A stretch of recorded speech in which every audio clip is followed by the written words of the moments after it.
Hello, this is Kev. And as always, I ask you to go below the screen and hit the subscribe button and hit the notifications bell.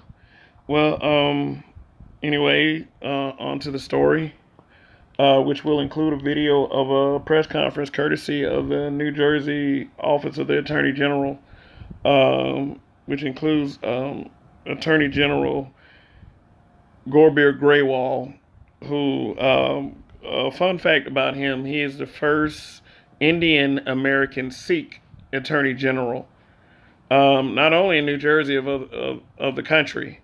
And he's already received some racial backlash because of it. But to me, all that matters is that he has done a fantastic job. Him, the New Jersey Police Department, and all the officers involved in taking these bastards off of the street. So, without further ado, here's some footage from the news conference explaining what Operation Open House was all about, and it goes into a bit more detail. So, like I said before, this is Attorney General Gorbir Graywall speaking. We're here to announce the arrest of 24 alleged child predators, the result of a week-long, collaborative, multi-agency law enforcement operation that we called Operation Open House. These 24 men were allegedly lurking on social media, looking for vulnerable underage boys and girls to sexually assault. Instead, as alleged in our complaints, they ended up preying upon undercover officers posing as children. And when they showed up at our undercover house seeking to meet their intended victims for sex, they were arrested. The defendants are now charged with serious crimes and are either behind bars or subject to very stringent pretrial monitoring. Among those arrested are a police officer, a nurse, a firefighter, college students, and a registered sex offender. In short, these defendants come from all walks of life. But as we allege in our complaints, they shared a depraved and dangerous proclivity to sexually exploit underage children. As just one shocking example, in this operation we arrested a 47-year-old Howell Township police sergeant, Richard Conti, who we allege betrayed his oath and his badge. Conti claimed during his chats that he was a 19-year-old male.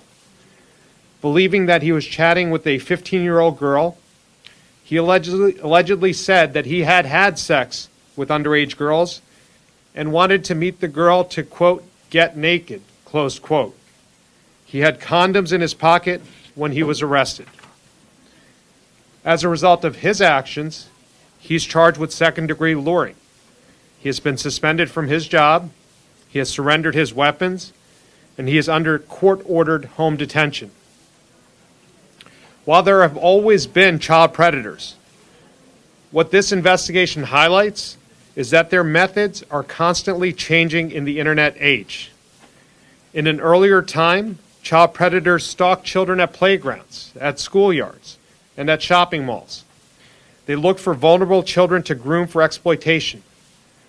But now they also lurk on social media, where they utilize the anonymity of the internet to target the same vulnerable children by presenting themselves in whatever disguise serves their sinister purposes. And even on the internet, they've moved from those chat rooms to chat apps. But to counter this threat, we've adjusted our methods as well. We are working collaboratively, aggressively, across all levels of law enforcement to apprehend these offenders, through investigations like Operation Open House and through actions that we take each and every day on social media. We're determined to stop this type of predatory behavior against our children and to bring these offenders to justice. We want child predators to know that we are on social media too, and that the next child that they may target may be an undercover officer waiting for them with handcuffs. That's the message of Operation Open House. But here's the thing. Law enforcement cannot do this alone. we need the help of parents and family members to do their part. We need them to help keep children safe on the internet. And that's why we have this parental warning here to my right. These are some of the apps that were used in this operation by the child predators who were targeting children on the internet and on social media. And they're also from past law enforcement operations conducted by the Internet Crimes Against Children Task Force. It's absolutely critical that parents familiarize themselves with these apps. Just as you are vigilant about a stranger approaching your child in a park, you need to be equally, if not more, vigilant about the dangers lurking in these new cyber playgrounds. Make sure that the apps on your children's devices are age appropriate. Talk to your children about social media and chat apps like these.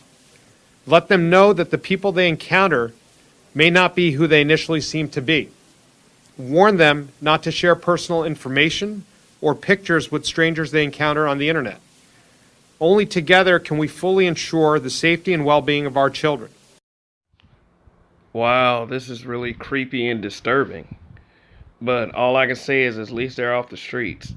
The bad news is that there are even more guys out there that are like this that are still roaming free. But for Toms River, New Jersey, at least, they can have some peace of mind knowing that 24 of them have been taken off of the street. And then these are some crazy looking guys. You gotta admit some of them. But also look at some of the other ones. They look quite normal. I mean, they look like ordinary, everyday people. Hey, but just for a little tidbit, I'll tell you what they don't look like. Okay, y'all, I know some of y'all are out there trying to get what I'm saying. You know, it goes without mention. Now, I want to show you a little interesting part about the press conference, about what this lady that is coming up is about to explain. I tried to get her name. I tried to research and look up her name. And if anybody knows it out there, I do apologize. I was trying to look for it. Following but here their she arrests, is. She's going to explain a couple things. and detectives worked together seamlessly to draft search warrants for any seized digital devices, including the defendant's cell phones. All seized devices were taken to the forensic computer lab at the Ocean County Prosecutor's Office, where they will undergo full forensic examinations. Those examinations, which are ongoing, will determine if the devices contain any additional evidence of prior encounters with underage victims that may constitute additional cases of luring, sexual assault, or child endangerment. What I wanted to point out and showing you in that clip is that the job of a computer forensics analyst is a very deep one. They get paid pretty good, but they usually don't last long because of what they observe in their day-to-day jobs.